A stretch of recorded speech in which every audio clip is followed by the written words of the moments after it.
കഥകളും കണക്കുകളും തമ്മിൽ അങ്ങോട്ട് സിങ്ക് ആയി പോകുന്നില്ലല്ലോ മച്ചമ്പി എന്നായിരിക്കും കേരള ബ്ലാസ്റ്റേഴ്സിന്റെ സ്പാനിഷ് താരമായിട്ടുള്ള ഹെസിസ് ജിമിനസിന്റെ വിടവാങ്ങൽ സന്ദേശത്തിനെ തുടർന്ന് വന്ന ആ രണ്ട് സന്ദേശങ്ങളിൽ നിന്നും മനസ്സിലാവുന്നത് ജീസസ് പറയുന്ന കഥയും സ്പോർട്ടിംഗ് ഡയറക്ടറായ കരോലിസ് കിംഗിസ് പറയുന്ന കഥയിലും എവിടെയൊക്കെയോ ചില പാകപ്പിഴകൾ തോന്നുന്നുണ്ടായിരിക്കും. ഹെസിസ് ജിമിനസ് പറയുന്നത് ഇന്ത്യയിലെ ലീഗിന്റെ കാര്യത്തിൽ അനിശ്ചിതാവസ്ഥ ഉള്ളത് കൊണ്ട് തന്നെ എനിക്ക് കണ്ടിന്യൂസ് ആയിട്ട് ഗെയിം ടൈം വേണം എന്നുള്ളത് കൊണ്ടും കരിയറിന്റെ നിർണായകമായിട്ടുള്ള ഘട്ടത്തിൽ വെറുതെ ഇരിക്കാൻ പറ്റില്ല, കളിക്കണം എന്നുള്ളത് കൊണ്ട് ഞാൻ യൂറോപ്പിലേക്ക് പോവുകയാണ് എന്നാണ് പുള്ളി പറഞ്ഞത്.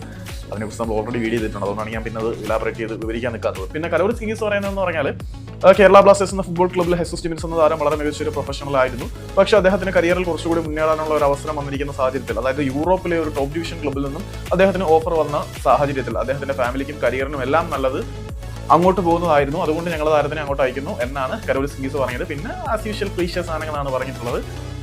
ഒന്നുമില്ലടേ, കരോലിസ് കിംഗിസ് പറയുന്നത് യൂറോപ്പിലെ ടോപ്പ് ഡിവിഷൻ ക്ലബ്ബിൽ നിന്നും ഒരു ഓഫർ വന്ന സ്ഥിതിക്ക് ഹെസിസ് ജിമിനസിനെ ഈ ഒരു സാഹചര്യത്തിൽ നമ്മൾ വിടുന്ന അദ്ദേഹത്തിന്റെ കരിയറിനും ഫാമിലിക്കും എല്ലാ കാര്യങ്ങൾക്കും വളരെ ഗുണപ്രദമായതുകൊണ്ട് തന്നെ വളരെ പ്രൊഫഷണൽ ആയിട്ട് തന്നെ ഞങ്ങൾ ഈ ഒരു വിടവാങ്ങൽ എന്ന തീരുമാനത്തിലേക്ക് എത്തി എന്നാണ് പറയുന്നത്. അപ്പോൾ ഒരു ക്ലീഷ്യ ന്യായീകരണം എന്നതിനപ്പുറത്തേക്കൊന്നുമില്ല.